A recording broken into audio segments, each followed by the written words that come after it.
एक समय की बात है। एक शेर शिकार की तलाश में इधर उधर घूम रहा था। तभी उसने एक सुंदर घोड़े को देखा।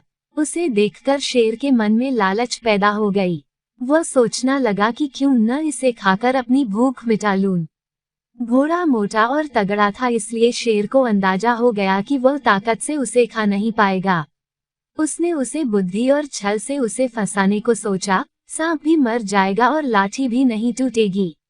बल का प्रयोग भी नहीं करना पड़ेगा और आहार भी मिल जाएगा। शेर ने चारों ओर यह ढिंढोरा पिटवाया कि वह चिकित्सा विद्या में पारंगत हो गया है। अब वह सभी पशु पक्षी की स्वास्थ्य परीक्षा करके उन्हें उचित चिकित्सा सेवा प्रदान करेगा। इसके लिए किसी पशु पक्षी को उसके पास जंगल में नहीं आना पड़ेगा, बल्कि वह स्वयं उनके पास जाएगा और निःशुल्क सेवा करेगा।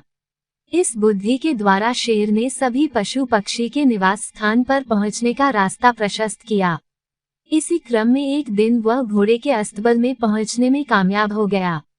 घोड़ा चतुर था। उसने शेर की दुष्ट बुद्धि को पहले ही भांप लिया था और उससे कैसे बचा जाए, ये सोच रहा था।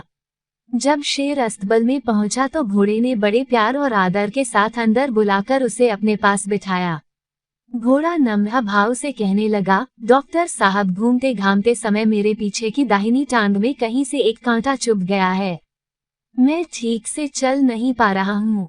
कृपया मेरे पैर का परीक्षण करें और इसे ठीक कर दें। बड़ी मेहरबानी होगी। ये सुनते ही शेर घोड़े के पीछे वाली टांग के पास गया। वह निरीक्षण करते ही सोचने लगा, इसमें ढेर सारा मांस है, खाने में मजा आएगा। उसका मुंह पानी से भर आया।